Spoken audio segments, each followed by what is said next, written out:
Hello students, welcome in Mehtar digital classes. Students, हमने आपकी poem का फर्स्ट स्टैंजा कंप्लीट कर लिया है विद क्वेश्चन आंसर।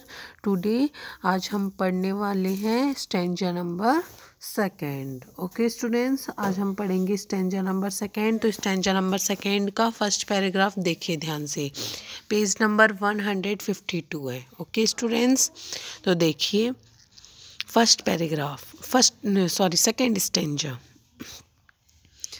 तो ध्यान से देखिए, सेकेंड स्टेंजा में फर्स्ट स्टेंजा में क्या बताया था आपको कि जो काइट है वो किस तरीके की होती है, वो एक नीले आकाश में अच्छी लगती है ना।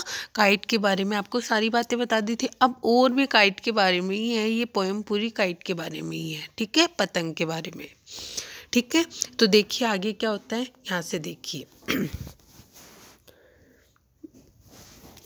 When string goes slank, जब उसका धागा, पतंग का धागा हम ढीला छोड़ देते हैं, पतंग का धागा हम ढीला छोड़ देते हैं और फिर उसको क्या करते हैं, खींचते हैं। You wind it back, जब हवा दोबारा आती है, मानो हवा रुक गई तब हम पतंग का धागा क्या कर देते हैं, ढीला छोड़ देते हैं और फिर दोबारा उसको खींचते हैं जब दोबारा हवा आती है। तो फिर आगे देखिए, एंड रन अनटिल, और हम जब तक भागते हैं, यानी पतंग को लेके बच्चे, छोटे छोटे बच्चे होते हैं ना, वो भागते हैं, उनसे उड़ती नहीं है। तो एंड रन अनटिल, हम जब तक उसको लेके भागते हैं, ए न्यू ब्रीज बिलोज, जब तक नई हवा दोबारा नहीं चल जाती, यानी दोबारा हवा नहीं चल जाती तब तक हम उसको लेके भागते हैं। Okay, and its wings feel, और उसके जो पंख होते हैं वो उन पंखों में दोबारा जान आ जाती हैं। जब हवा चलती है तो उन पंखों में क्या करती है, उसकी विंग्स में दोबारा जान आ जाती हैं। एंड अप इट गोज, और फिर वो दोबारा ऊपर चली जाती हैं। कौन, kite. How bright on the blue is a kite when it's new, कितनी सुंदर लगती है वो आकाश में जब एक पतंग नई होती है। एक पतंग नई होती है तो वो कितनी सुंदर लगती है नीले आकाश में, ये बताया गया है। बट ए रेडकर थिंग, और एक सबसे बुरी चीज होती है, यू नेवर विल सी, जिसे आप देखना नहीं चाहते हो।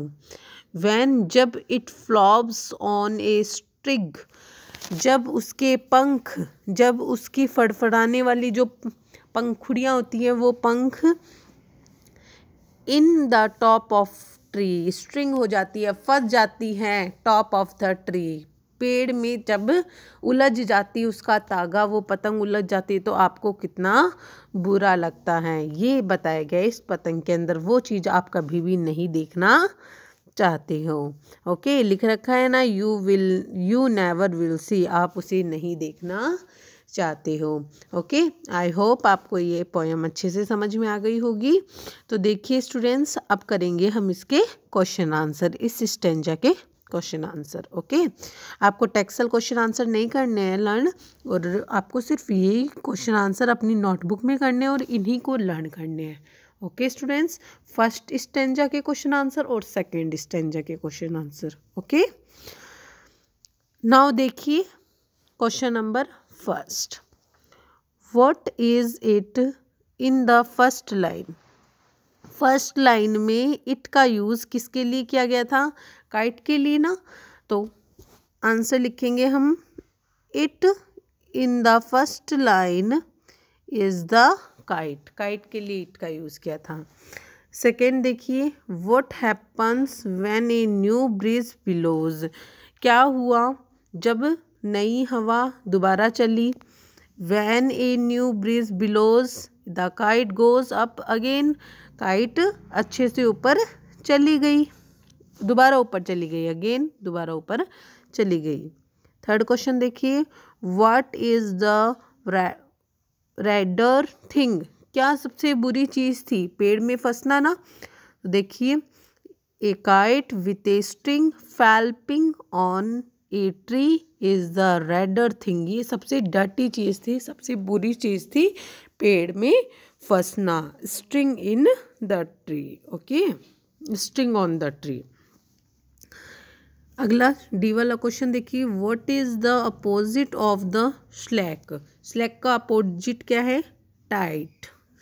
स्लैक का मतलब होता है ढीला छोड़ना। क्या होता है? ढीला छोड़ना। टाइट मतलब होता है कसना। ओके, ये अपोजिट वर्ड है। ओके स्टूडेंट्स, ये सारे जो आपको क्वेश्चन आंसर है वो अपनी नोटबुक में करने हैं, चारों के चारों, और इन्हें अच्छे से लर्न करना है। ओके।